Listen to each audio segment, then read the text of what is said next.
네, 안녕하세요. 여러분들의 구독과 좋아요로 이 채널이 유지되고 있습니다. 네, 영상 속도는 1.5배를 추천드리는 바이고요. 네, 항상 구독자님, 멤버십 회원님들에게 감사하다라고 말씀을 드리면서 제 본 영상은 추세 기반형 투자 분석 영상이기 때문에 참고만 해두시길 바라겠습니다.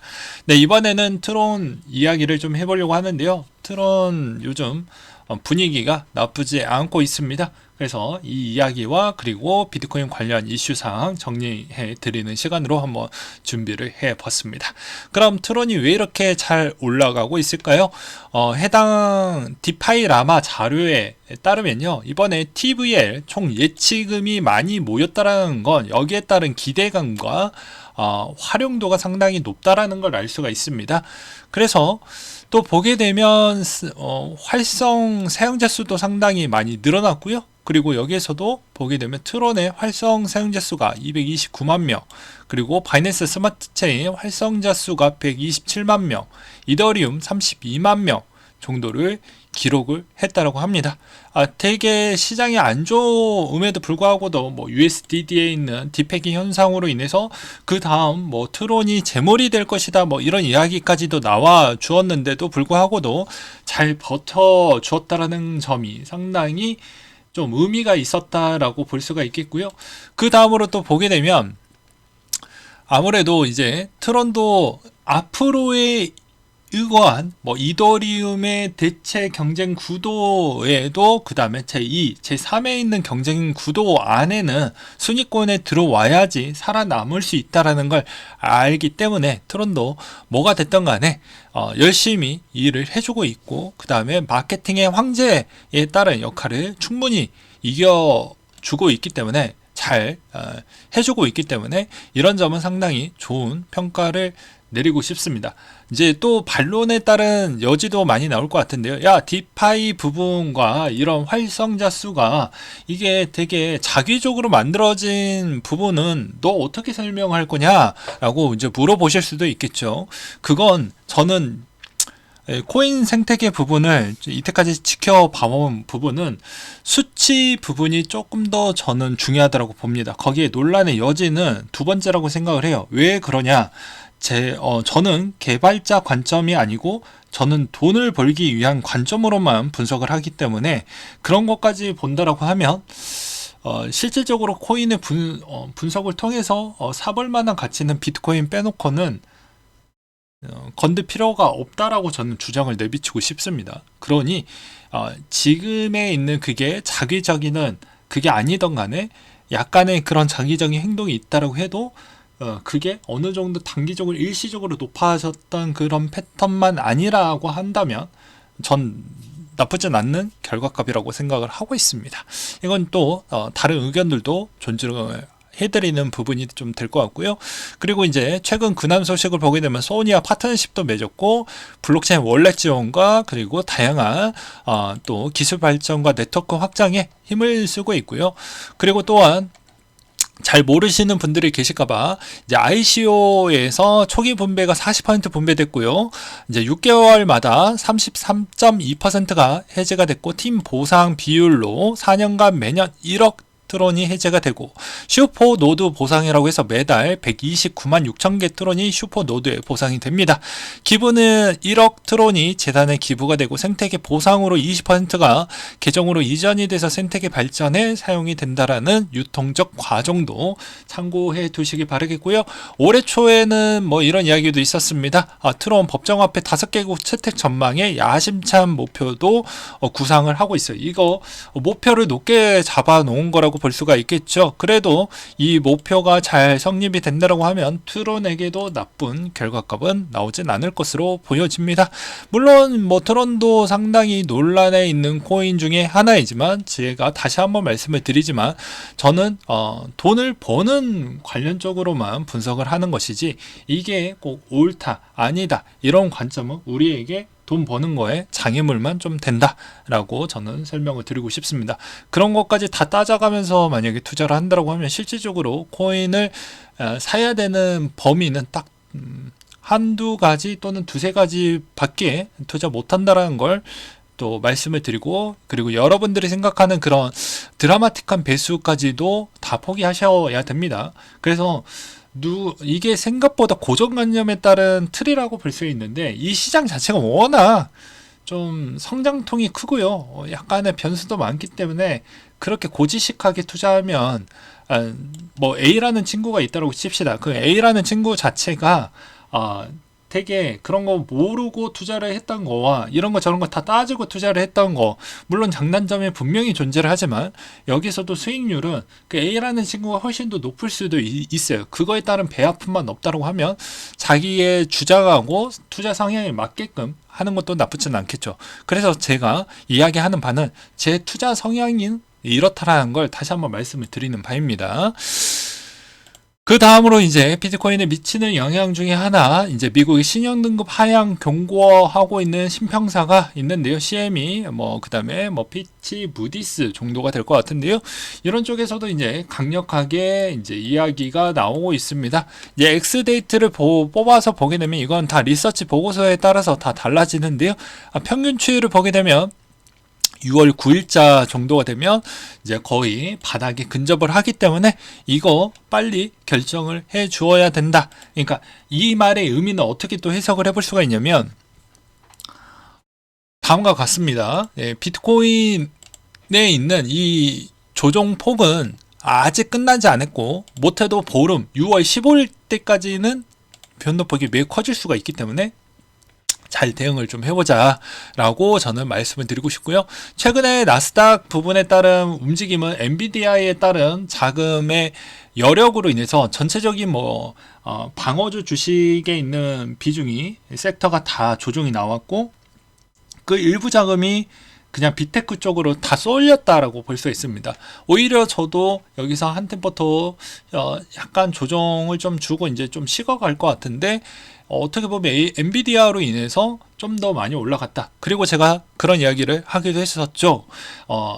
여기에서 조금 더 올라갈 수 있을 만한 여지로 봤던 게 무엇입니까? AI 코인 좀 잘 보라고 이야기하지 않았습니까?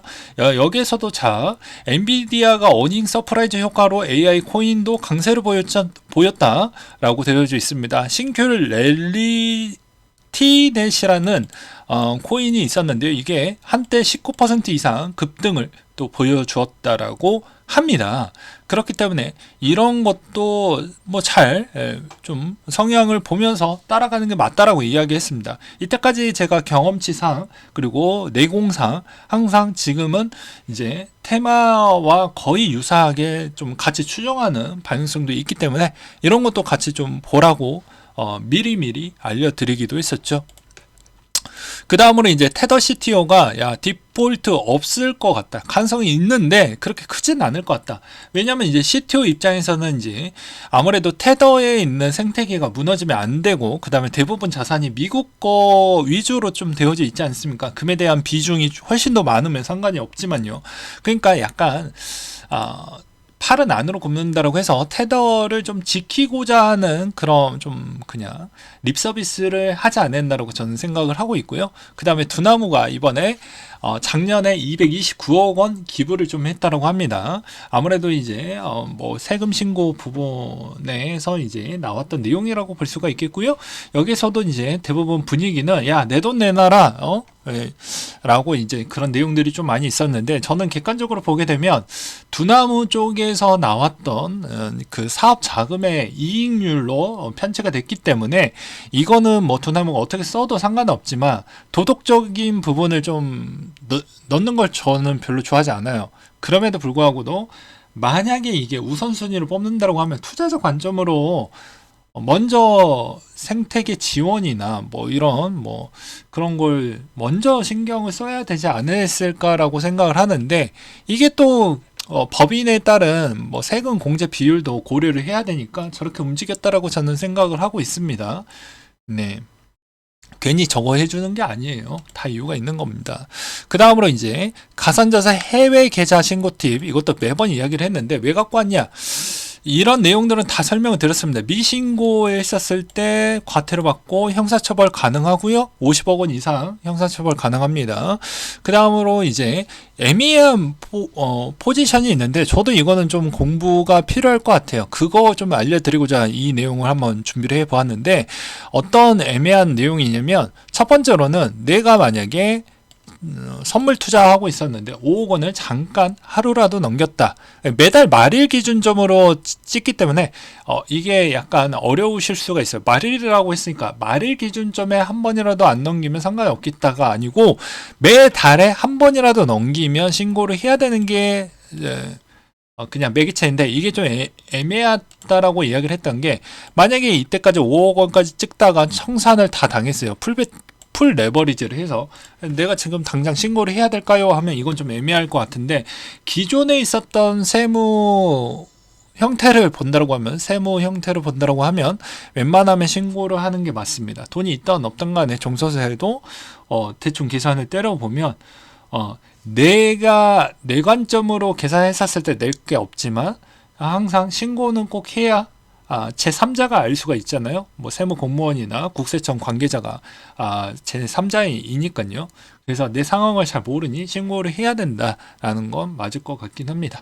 그래서 이것도 어떻게 보면 기존에 있었던 세금 시스템 부분을 도입을 해본다고 하면 나는 지금 청산돼서 아무것도 없는데 이거 내야 되냐라고 하면 제가 봐도 아무래도 내야 되지 않을까라고 생각을 하고요. 이것도 매번 설명을 드렸습니다. 기존에 있었던 지갑 부분 요즘에 계속 이쪽에 많은 국세청이 많은 투자를 하고 있기 때문에 이거 웬만하면은 잘 편법을 하시더라도 잘 하셔라 라고 했습니다. 저는 불법을 주장하지 않습니다. 편법에 대해서만 이야기를 하는 것이죠. 그 다음으로 OK 거래소는 비트코인, 이더, 에이다, 그리고 폴리곤, 솔라나, 링크, 샌드, 라이트코인 등등 여러 가지를 발표를 했다고 합니다. 상장 발표를 좀 했다라고 하고요. 대다수 여기에는 리스트 목록은 최근에 좀 조정이 좀 많이 나와주기도 했습니다. 이제 오픈 전 부분에 따른 영향이라고 저는 좀 생각도 들고요. 그런 영향성도 아예 없다라고 보기에는 어려울 것 같습니다. 그 다음으로 이제 시장 약세에도 이더리움 네트워크는 점점 탄탄해지고 있다. 퀀텀 점퍼한 모멘텀은 22년도 9월 채굴 중단과 23년 4월 언스테이킹 가능 높은 스테이킹 비율이 여전히 존재하기 때문에 나쁠 건 없다. 라는 내용도 있었고요. 그 다음으로 이제 노르웨이 측에서도 가상자산 규제 프레임 구축을 해서 국가적 전략으로 좀 가져갔겠다라는 이야기를 보면서 그런갑다로 생각을 하는 게 아니고요. 이것으로 알 수 있는 점은 이제 미카가 이제 제정이 됐기 때문에 아무래도 주변 국가들이 빠르게 움직일 확률이 매우 높습니다. 이때까지 법령이 별로 없어가지고 이때까지 엄청나게 기다렸던 쪽이 꽤 많이 있을 것을 보여줘. 그래서 그냥 자국 내 시행령이나 이렇게 특례 배경으로 규제 지침을 만들어가지고 그렇게 운영을 했던 걸로 알고 있는데 이제는 이제 미카 속도를 냈기 때문에 미카2도 조만간에 빨리 진행을 한다고 하니 아무래도 유럽 쪽에 따른 이제 비트코인에 따른 거래량 추이도 생각보다 많은 회복세를 보여주지 않을까 싶습니다. 그 다음으로 또 보게 되면 무디스가 미국 6월 15일까지 국채 이자 지급 안 하면 강등을 시키겠다라고 초강수가 나왔기 때문에 변동폭은 매우 커질 수 있어요. 비트코인도 마찬가지입니다. 비트코인이 어떻게 보면 연결적 구도관계가 스테이블코인과에 따른 관계도도 생각보다 짙기 때문에 비트코인 자체에 있는 순기능보다는 여러 가지의 부분을 좀 따져보시면서 보실 필요성이 있고요. 스테이블리가 이번에 BRC20 달러 패깅 스테이킹 스테이블 코인을 출시를 한다라고 합니다. 이게 인프라 업체인데요. 이것으로 어떠한 시너지 효과가 나올지는 저도 좀 공부가 필요할 것 같은데 아무래도 나쁠 건 없을 것 같습니다. 버블을 만들 수 있는 초입부 단계이지 않을까라고 생각이 들고요. 일본의 거래소 코인체크 나스닥 상장 일정 또 연기가 된다고 합니다. 저는 이 내용을 보면서 또 느끼는 점은 무엇이냐면 대부분 거래소들의 꿈이 어디냐면 나스닥입니다. 그러면 앞서서 이야기했던 이 업비트도 지금의 생각이 있다고 하면 과거 뭐 마켓컬리나 뭐 이런 쪽도 대부분 나스닥에 상장을 하려고 하지 코스닥에 상장을 하려고 하지 않거든요. 예, 그런 거 보면 업비트도 생각이 있다고 하면 지금 웬만하면은 지금 더 열심히 코인 발굴을 좀 더 많이 해가지고 상장을 많이 시켜야 되는데 얘네들은 뭐 그런 생각 없는 것 같습니다. 네, 오히려 빗썸이 지금 상황을 본다라고 하면 그럴 확률이 훨씬 더 높죠. 네.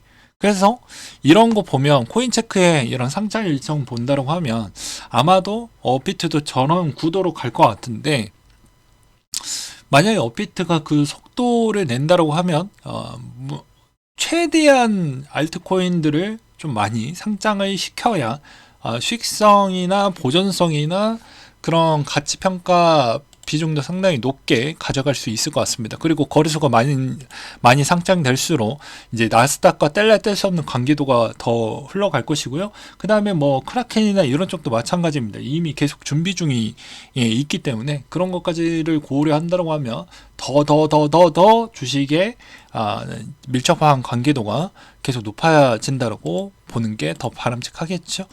아무튼 지금 비트코인 여전히 조정 추이가 나오고 있는 실정에서 뭐 지겹다, 힘들다, 뭐 이런 이야기가 나오고 있지만 이렇게 조용한 다 떠나가고 거래량은 잘 안 나올 때 여러분들이 나중에 그 다음 시즌의 주인공이 될 수 있습니다.